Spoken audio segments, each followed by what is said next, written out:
कहानी की शुरुआत होती है। हमें बताया जाता है कि ह्यूमंस और वैम्पायर्स इस दुनिया में एक साथ रहा करते थे उस रात तक, जबकि वैम्पायर्स ने एक बहुत ही लंबे चले युद्ध में ह्यूमंस को हराया और आज ह्यूमंस उनके खिलौने बन के रह गए।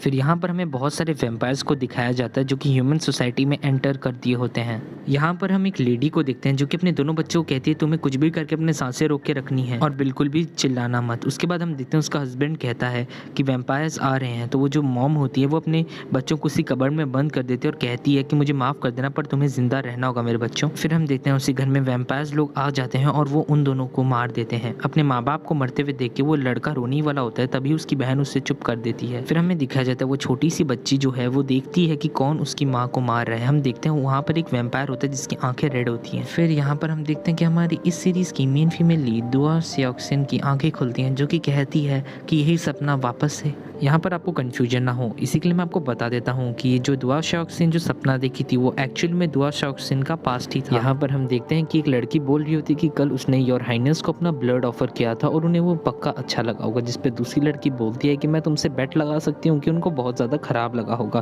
तुम्हारा ब्लड का टेस्ट।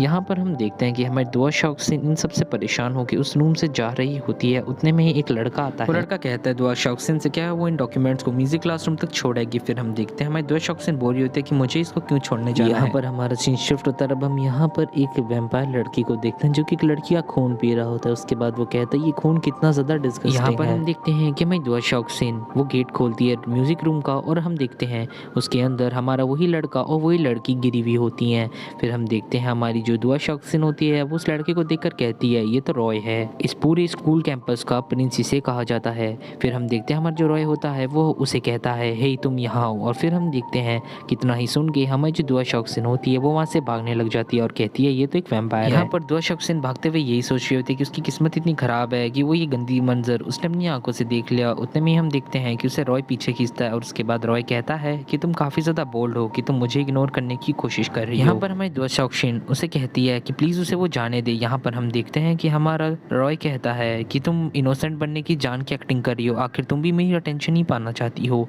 जिस पे हम देखते हैं हमारी दुआ सियोक्सिन कहती है कि ऐसा कुछ भी यहाँ पर हमारा जो रॉय होता है वो दुआ सियोक्सिन के काफी ज्यादा क्लोज आ रहा होता है, तो हमारी दुआ सियोक्सिन उसे मना करती है। दुआ सियोक्सिन अपनी प्रोटेक्शन के लिए अपना हाथ ऊपर करती है जिसको कि रॉय पकड़ लेता है। रॉय उसके हाथ को चाटता है और कहता है कि तुम्हारी स्मेल तो काफी ज्यादा अच्छी है। यहाँ पर हम देखते हैं कि हमारा जो रॉय होता है वो कहता है कि तुम्हें तो थैंकफुल होना चाहिए कि तुमको मैंने चूज किया। यहाँ पर हम देखते हैं कि हमारे रॉय की आंखें पूरी तरीके से लाल हो जाती है। हमारी दुआ सियोक्सिन उसकी आंखों को देखकर वही वैम्पायर को याद करती है जिसने कि उसकी मॉम और उसके पापा को मारा था। फिर हम देखते हैं हमारी दुआ सियोक्सिन कहती है मैंने तुम्हें कहा था ना अपने इन गंदे हाथों को मुझसे दूर रखो। उसके बाद हम देखते हैं वो रोती है और हमारे रॉय को एक थप्पड़ जोर का मारती है और वो इतनी जोर की उसे थप्पड़ मारती है कि उसके जो गाल होते हैं उसमें स्क्रैच हो जाता है और वहाँ से खून निकलने लग जाता है। यहाँ पर हम देखते हैं हमारा रॉय हमारी दुआ सियोक्सिन को कंग्रेचुलेशन कहता है और बोलता है कि फाइनली तुमने मुझे ऑफेंड कर ही दिया। उसके बाद हम देखते हैं कि वो उसे अपने साथ ले जाता है और पूरे स्कूल के सामने अनाउंस कर देता है कि ये अब से उसकी दुश्मन है। यहाँ पर रॉय सबको ये भी कहता है कि दुआ सियोक्सिन उसकी दुश्मन तब तक रहेगी जब तक कि वो ये नहीं कहता कि अब से वो उसकी दुश्मन नहीं है। यहाँ पर हम देखते हैं कि हमारा जो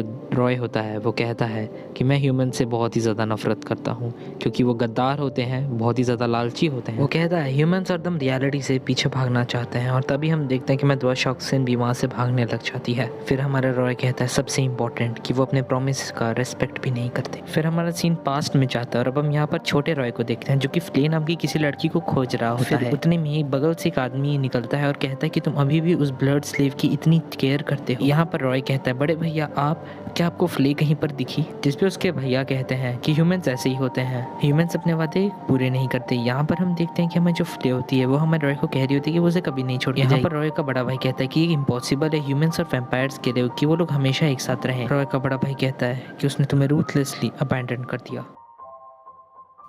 ये पार्ट यहीं तक था। इसको कॉपीराइट रीजंस के लिए छोटा रखा गया है। दूसरा पार्ट देखने के लिए यहाँ पर क्लिक करें।